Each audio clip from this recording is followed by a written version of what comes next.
Speed means a great deal to me, Roberto Rossellini once confessed about his taste for fast cars, including the red Ferrari he often used to escape his film sets, frustrating cast and crew by disappearing for long drives. The hurtling speed of the Bentley in the opening shots of Journey to Italy, which begins in medias res, establishes a velocity that ironically contradicts the tempo of the rest of the film, in which time attenuates, dilates, begins to hang fire, unsettling the British couple, first registering as a foreign leisureliness or laziness. They say that all Neapolitans are loafers, the Contessa contends at the party. But the untethered time of the dolce far niente, explicated by a Neapolitan aristocrat, and that Alex Joyce can't abide, registers as the obverse, as the weight of history, which Catherine Joyce encounters in her visits to the city, the eons of civilization embodied in the religious rituals of Naples, the ruins at Pompeii, the ancient statuary, erotic and daunting, in the archaeological museum she explores on her first visit. History is not a nightmare from which one tries to awake, to invoke the author of Ulysses, whose last name the British couple bears.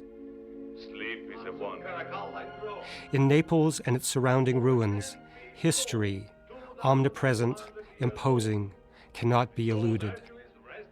The crane shots that show Catherine in the museum incorporate her into that history, as if to show that she is already moving away from isolation towards consciousness. When we first glimpse that billboard for Mota, so emphasized in the frame when the Joyces park their car on the road to exchange places at the wheel, I immediately think of the shot in Michelangelo Antonioni's Story of a Love Affair, made in 1950 and also shot by the cinematographer for Journey to Italy, Enzo Serafin, in which the Maserati passes between two billboard liquor bottles on a bleak, deserted winter road. Like those looming bottles, the Mota billboard is an obvious signifier of a new post-war modernity. Mota was one of the first food companies to produce such products as panettone on an industrial scale in Italy's post-war economic miracle. But in the film's visual scheme, it's important to note that the billboard is replaced in the composition as Joyces again park their car, this time in front of Naples' Grand Excelsior Hotel, by a Baroque gate, the same elaborate portal Catherine looks down upon the next morning from her bedroom window, one of many evocations of centuries past in the setting. Naples is also full of modern signage, like the double one for the Bisaliera restaurant that Rossellini focuses on briefly when the Joyces go out to dinner. But the many pans across the Bay of Naples and the sites that Catherine visits all bespeak the presence of the past. History, frightening, eventually shattering to Catherine, who realizes when confronted in Pompeii by the entwined lovers, surprised by death in Burton's memorable phrase, that life is so short, impinges upon the present not as nightmare, but as cycle and continuum. Even if the immediate past is the Second World War, as it is in all three films of the Voyage trilogy, the long view of history is for Rossellini of recurrence. The ruins Alex and Catherine encounter in Naples are not the devastation of the recent war, but the ruins wrought centuries ago by Vesuvius, whose ominous presence hovers over their entire sojourn in Italy.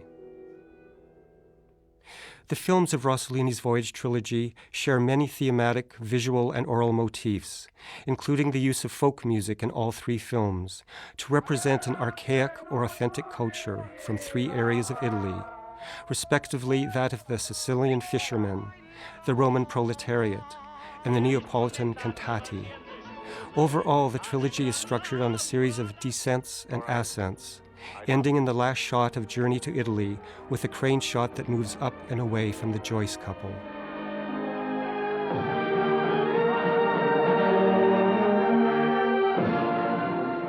The motif is mostly figured on the movement of Ingrid Bergman, who is forever going down into a cave or grotto, or up a volcano or to a windswept temple, or, forcibly, to a mental ward where she is incarcerated.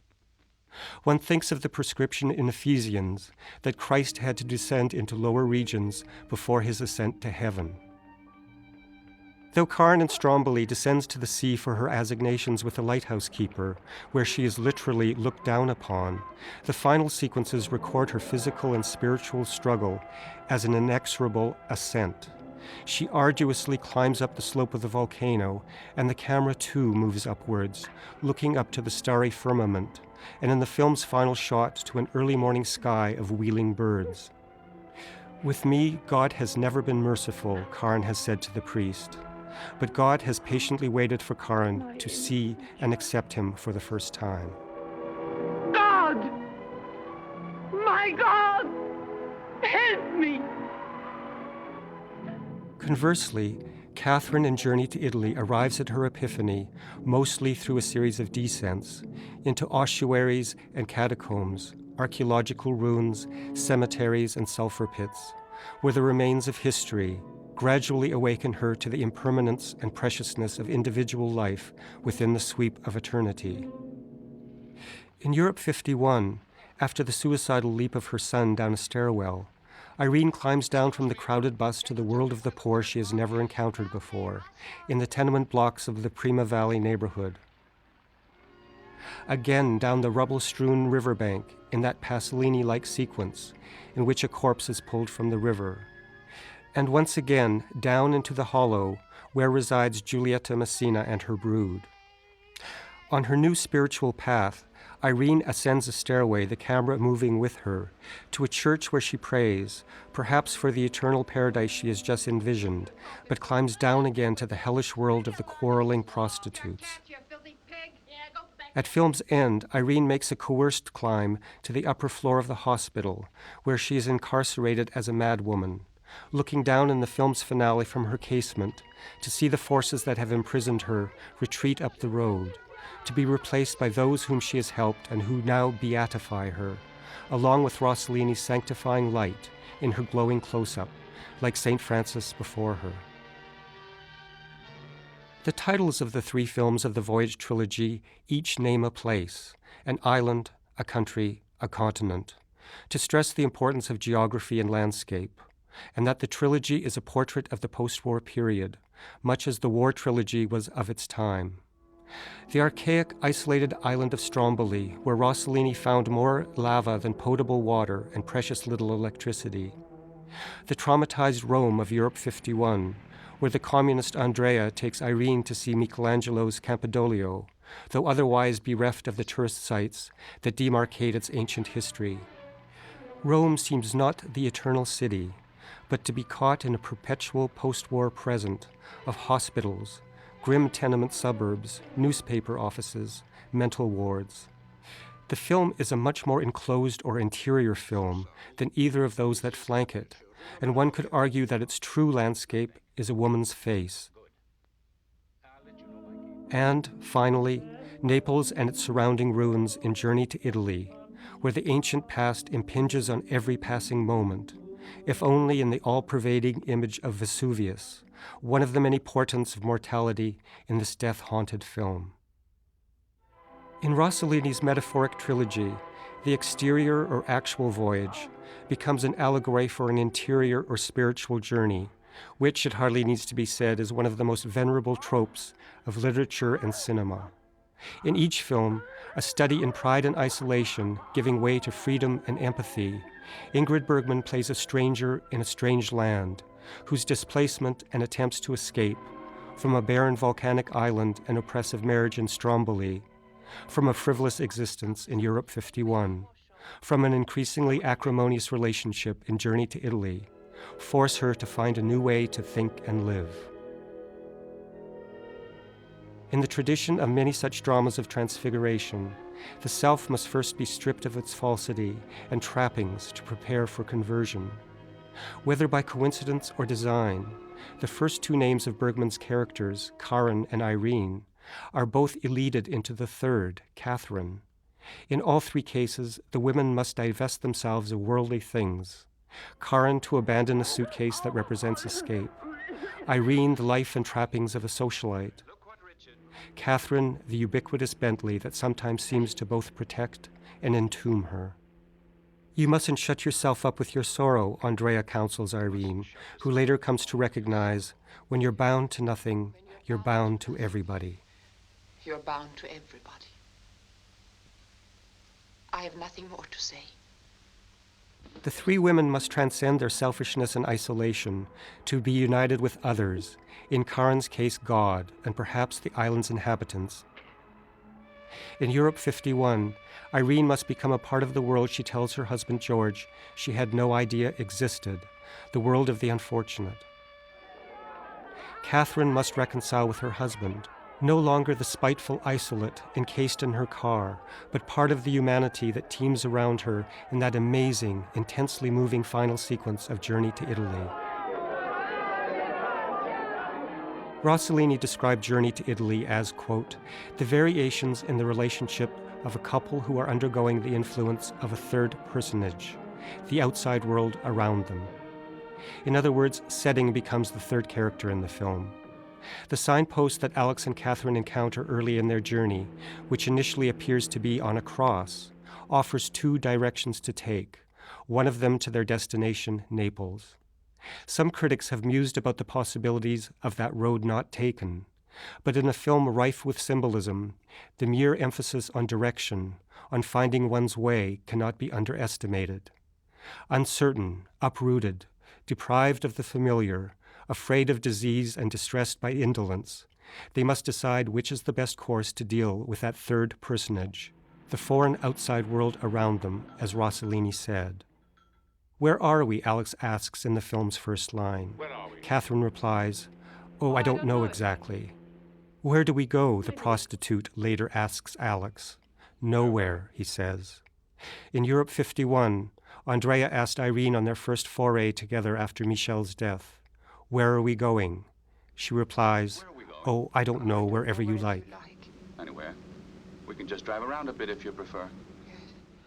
The post-war world Rossellini portrays seems adrift.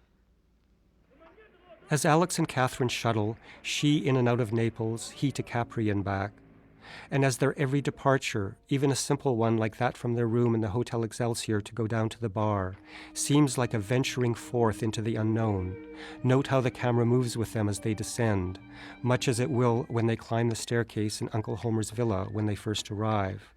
The couple seems aimless, though Rossellini clearly knows where they are heading, the certainty of their reconciliation signaled by a sudden confidence of direction as they leave Pompeii. Is this the way out? Catherine asks. Yes, that's right, her husband confidently replies, and the way out takes on a double meaning. Somehow I'll find a way out of all of this, Irene says to her husband George. And she does, by traveling her via crucis of saintly self-excoriation and sacrifice. Karin in Stromboli also looks for an exit from her circumstances, most markedly in the sequence where she desperately tries to escape the village, which has suddenly become a veritable labyrinth. The baby's cry that accompanies Karin's frantic search for a way out could be interpreted as a kind of secular annunciation. Karin will soon find herself pregnant, or, conversely, as an intensification of her sense of entrapment. When she and Antonio first arrive on Stromboli, which Karin insultingly describes as a ghost island, nobody lives here. Nobody lives here. They hear the cry of a child, and Antonio happily notes, "Un bambino," foreshadowing the baby that Karin will first greet as the final seal of her imprisonment on the island, and finally as a sign of grace and deliverance in her epiphany on the volcano, what might be described as her agony on the mount.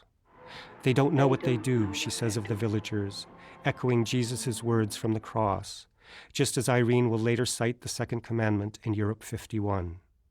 Thou shalt love thy neighbor as thyself. Only that will bring us closer to one another as equals. Humble in the same way, for only with love can we find salvation together.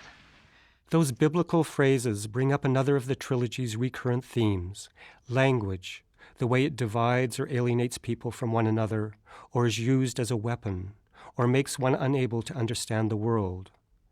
It must be said that, though Italian versions of all these three films exist, to my mind it is essential to present the films as they are here in their English versions, much as some of the dubbing of minor roles, particularly in Europe 51, can make you feel like you've landed in an outer borough of Brooklyn. Steal him. Here, all for you. Like it? Here's a kiss. Go take him to his mother and call your brothers. Tell them to come right away. That Bergman's characters do not speak the local language emphasizes their status as strangers, their unease and lack of belonging. I can't make you out, Karen says to Antonio through the barbed wire in the displaced persons camp at Farfa.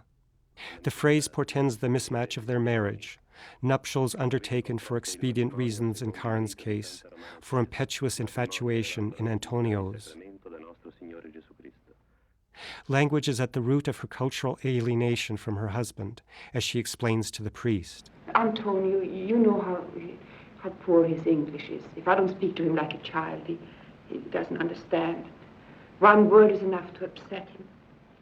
Rossellini turns linguistic misunderstanding into a little comic vignette in Journey to Italy, when George Sanders attempts to get his wine bottle refilled during siesta. Something to drink. Ah, e se vuoi un interessante meglio vai da pigliare un po' che bicarbonate, che le fa bene.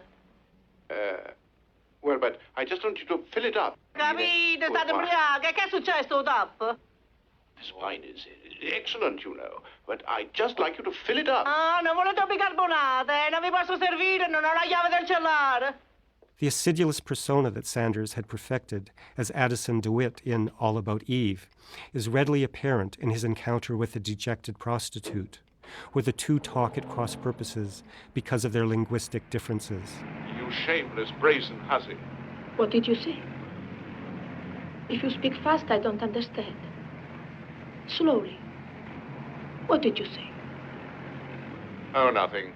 The arrogant Alex seems incapable of empathy, a quality which Rossellini valued as a great moral virtue. And of course, it is words that Alex and Catherine employ as weapons in the duel that their marriage becomes as the film progresses. Maybe he wanted to prove to me that in spite of the high fever, he had braved the rain to see me. Or maybe he wanted to die. How very poetic. Much more poetic than his verses. They quarrel over the meaning and importance of words. Do the words work and duty mean nothing to you since you've been here? Don't be a hypocrite.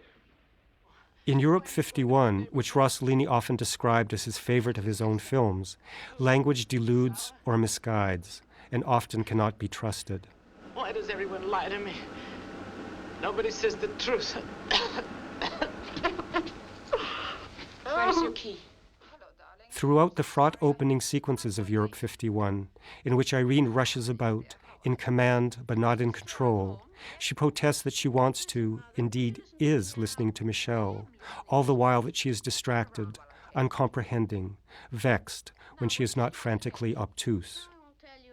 Irene's inability to listen and understand leads to the boy's leap into the void, and she only recognizes later that Michel was telling her, as she says, the truth about his desperation. I'm very disappointed in you lately.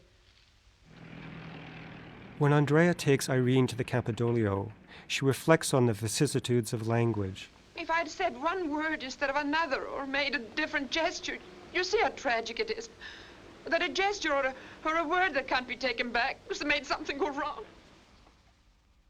The various doctors, magistrates, and priests who question Irene about her conversion cannot comprehend her, just as she rejects the language they employ, including the abstraction of the Rorschach blot she finds so ridiculous.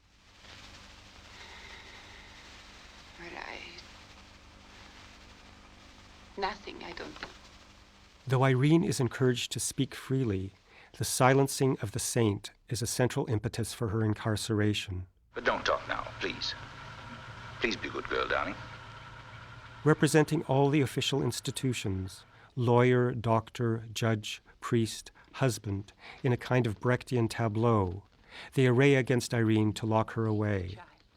Rossellini said in 1970, quote, "I must admit, I'm always for the crazy people," and had once intended the subtitle for Europe 51 to be The Tragedy of Nonconformism.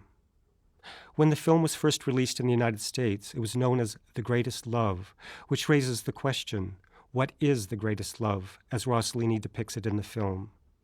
That between mother and child, husband and wife, a human and the rest of humanity? or an all-subsuming divine love, mutual between God and his creations. Whenever one reads about Rossellini's shooting methods, the actors driven to distraction by the lack of a script and prepared dialogue, the director's helter-skelter approach and frequent disappearances from the set, his demands for improvisation, for mixing Hollywood stars with total non-professionals, and the director's tendency to leave many technical matters to the cinematographer, one marvels all over again at the sheer coherency, elegance, and complexity of these three films.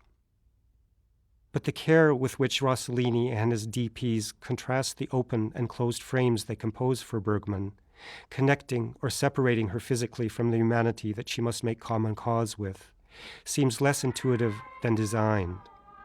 Karin will be forcibly united with Stromboli's villagers in their exodus to the sea from the volcano, but she is mostly isolated from them in the frame.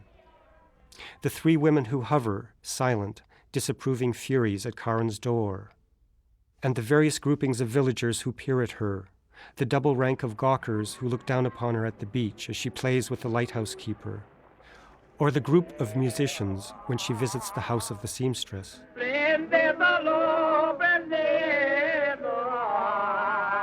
Another set of onlookers will gaze upon another scandal, the attempted suicide of Irene's son in Europe 51, their ranks on the stairwell organized into a vertiginous, expressionistic image of mass voyeurism.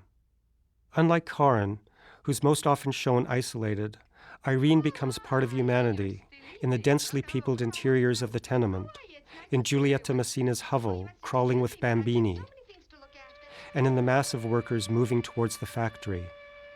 The spontaneous kiss bestowed upon her by the little girl is a reminder of the tenderness she never had with her dead son Michel, but also of the empathy she now shares with the people she has surrounded herself with. At the end of Journey to Italy, Alex and Catherine are forced from the confines of their car and into the terrifying, teeming mass of humanity. They still stand apart from the frenzied foreign believers who Alex disparages. How can they believe in that? They're like a bunch of children. But the swarm of humanity which the final crane shot emphasizes suggests that the estrangement and isolation of the Joyces has diminished a little in their shared recognition of death in life at Pompeii. There are many ways to read the three films, for instance, as autobiographical psychodramas about Rossellini's loss of his young son Romano, who died of appendicitis in 1946, most pronounced in the suicide of Michel in Europe 51, but also in the emphasis on the impending birth, the unborn child always referred to as a he in Stromboli, and in the childlessness of the Joyces in Journey to Italy, which they come to consider perhaps the root cause of their marital unhappiness. Maybe what is wrong with our marriage is that we didn't have a child. Of course, the three films are also portraits of marital strife, which incorporate the many divorces, imminent and otherwise, that swirled around the film's making. Between Bergman and her husband, between Sanders and his wife Zsa Zsa Gabor, and the ruptures between Rossellini and his wife Marcellina, his girlfriend Anna Magnani, and, as time progressed, with Bergman herself. The title of one release version of Journey to Italy was Strangers, a title that would be appropriate for any of the films in the trilogy, given how alienated or mismatched are the three marriages. The first, between Karin and Antonio, obviously is the most marked of these incompatibilities. She describes herself as a stranger living in these black rocks, this desolation, that terror, meaning the volcano, and is very direct to Antonio. I'm different. I'm very different from you. I belong to another class. I can't live like this in this filth. There's no life of civilized people. In terms of class and maturity, Irene and Catherine are obviously more suited to their respective husbands. But again, Bergman's glamour and liveliness are contrasted with the rather dour, pinstripe conventionality of Alexander Knox, and with the supercilious conservatism of George Sanders, for whom urbane anguish was a specialty. I think the best thing for us is to stay away from one another. I'm going to Capri to wait there for the answer of the people that are interested in the house. I'm sure you'll find Capri terribly exciting now that your friends are there. And you have such lovely friends. Rossellini has always been interested in how outer forms, including clothing and comportment, reflect inner states, and from the film's very first images, the Joyces' estrangement from each other seems instantly apparent. I don't need to get into sartorial semiotics to note how Alex and Catherine's opposing sensibilities are evident in the clothing we first see them in. She is sheathed in chic leopard skin coat and sunglasses. He's rather trussed up in traditional British attire, even though he's on holiday. Good evening, madam. Good evening, sir. Though northern and concerned about disease and chaos, Catherine is curious about Italy, and she, who has consorted with poets, explores its history and art, while practical Alex, intent on company matters back home and a chance at philandering, is proudly Philistine, writing Catherine that museums bore me, and asserting about her beloved Charles Lewington that there is no difference between a poet and a fool. What's the difference?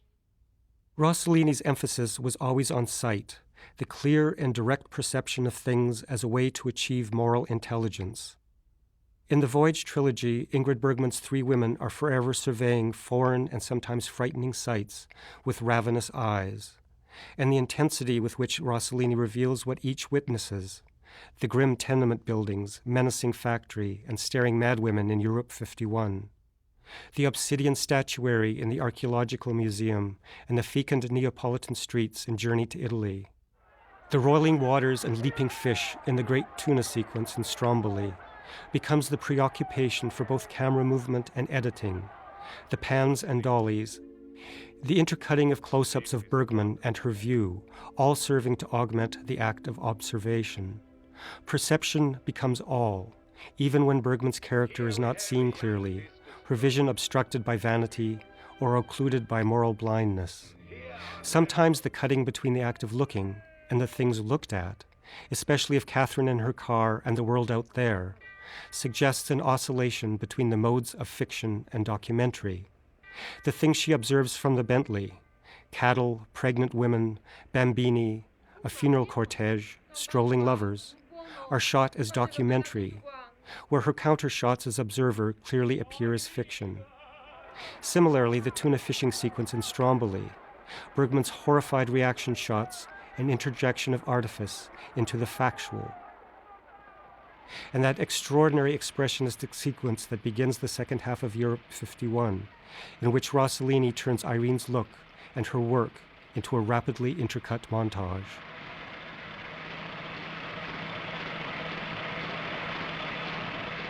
Given this emphasis on vision, it's important to note that one of the motifs throughout the trilogy is that of windows and mirrors.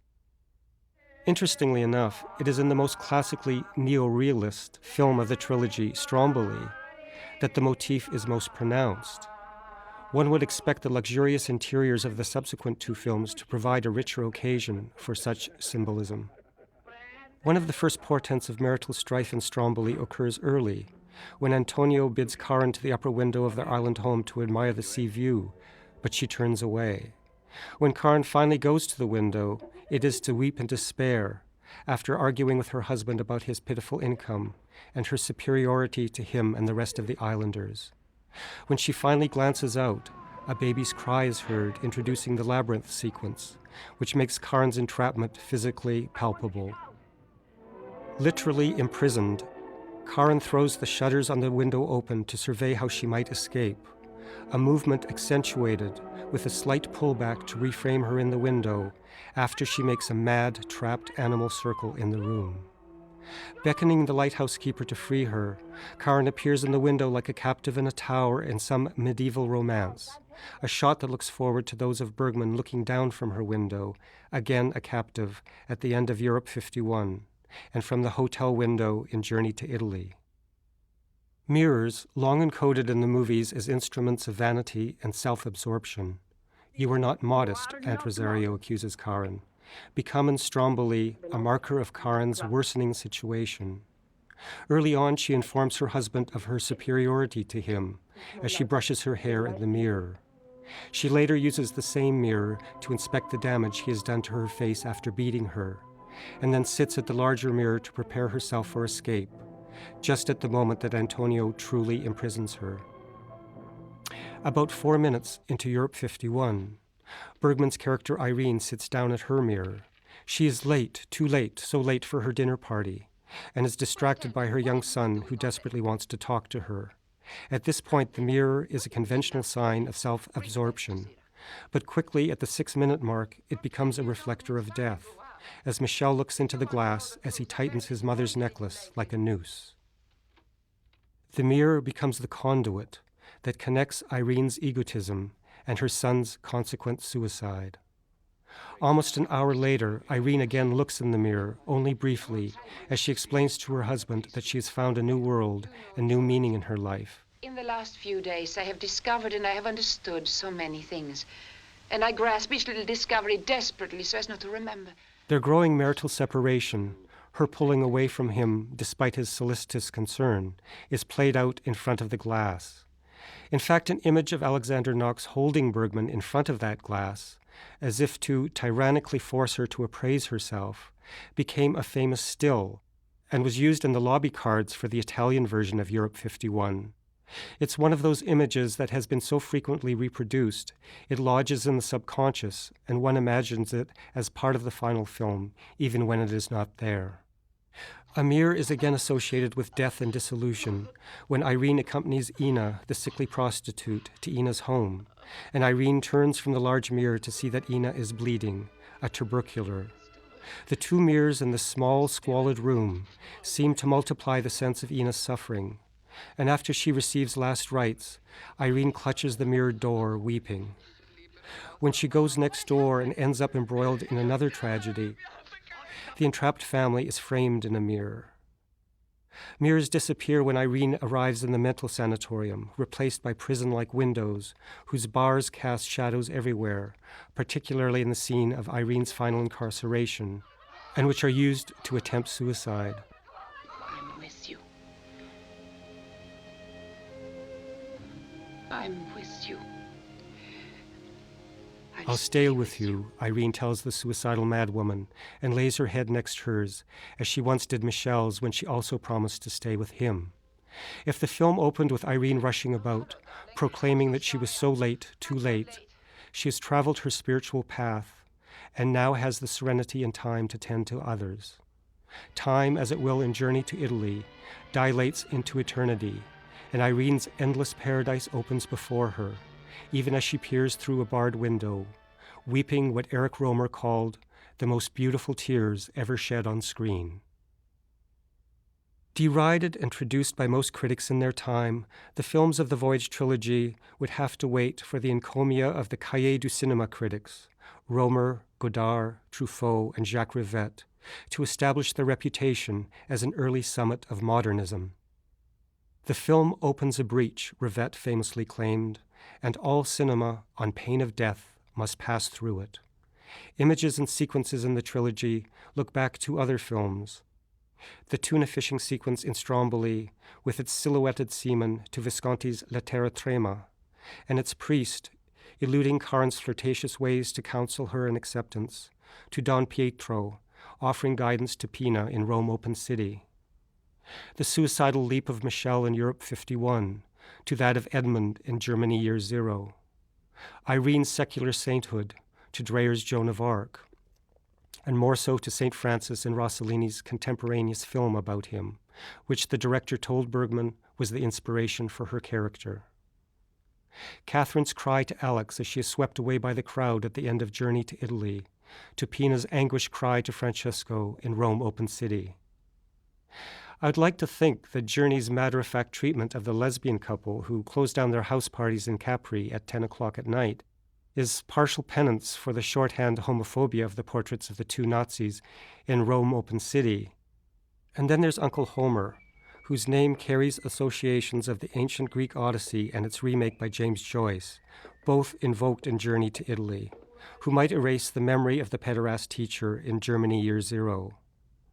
I may be overreaching in interpretation here, but the absent but overwhelmingly present Homer It was your Uncle Homer's favorite corner. seems to me entirely coded as a homosexual. Uncle Homer was not a normal person, Alex says in the opening sequence, and though he lived in Italy for 4 decades, a wife or girlfriend is never mentioned. an aesthete who collected French porcelain, richly inlaid cabinets, and art by the Neapolitan 19th century painter Pellizzi. I never knew my uncle had such good taste, Alexan exclaims in his first perusal of his villa. He also, as Burton reminds us, quote, had a mania for keeping secrets. But of course Rossellini would go on to present the corrupt bisexual of Anima Nera as a signifier of the moral decline of modern Europe. Old habits die hard. Mostly, though, the Voyage trilogy looks forward, as Rivette's hyperbolic statement suggests. The three films make way for a new kind of cinema. It's glib but tempting to position the films as precursors to Michelangelo Antonioni's trilogy, as well as his Red Desert a decade later, which Rossellini might not have taken as a compliment given his loathing of the Antonioni films, which are more ambiguous and pessimistic than Rossellini's. In Europe 51, Irene's sense of spiritual malaise and her search for an authentic self in a declining world anticipates Vittoria's drift in L'Eclisse, and the industrial nightmare of the factory foreshadows the infernal factories in Red Desert. Antonioni's La Notte chronicles the dissolution of a marriage, much as Journey to Italy does, its use of Milan locales almost as insistent as Rossellini's of Naples. Both films end on an ambiguous note of reconciliation, or in the case of Antonioni, a clinging on despite everything. Let's try to hold on to something we're sure of, the husband says. And Stromboli and L'Avventura share harsh island settings, peasant faces, and archaic cultures, both placing a northern refined woman in an alien southern setting of unyielding tradition. But few directors drew from Rossellini more than Jean-Luc Godard, who proclaimed that all roads lead to Rome Open City, and paid lavish homage to Journey to Italy, particularly in Le Mépris or Contempt. The many analogies, homages, and references to Journey to Italy and Contempt are too many to recount here. They include the cinephilic insertion of a film marquee or poster for Journey to Italy in the film, and the rows of classical statuary, brought alive by an intently observant camera. Suffice it to say that the Godard film is also the portrait of a failing marriage of a foreign couple, in this case a French couple, brought to Italy and Capri by business, the making of a film of the Odyssey, its Homeric theme looking back not only to the Rossellini film, but also to the James Joyce it sometimes invokes. One odd coincidence has always struck me that also connects the two films. In a certain sense, we are all shipwrecked, suggests the Contessa at the aristocrat's party in Journey to Italy. When Godard called Contempt a story of the castaways of the Western world, survivors of the shipwreck of modernity, did he have the Contessa's comment, even unconsciously, in mind? I've seen the films in the Voyage trilogy at least a dozen times each, in many different versions, and can only envy those who are now encountering them for the first time. As one character sings in Giovanna d'Arco al Rogo, the last film Rossellini would make with Ingrid Bergman, prepare your hearts for the mysteries that will unfold.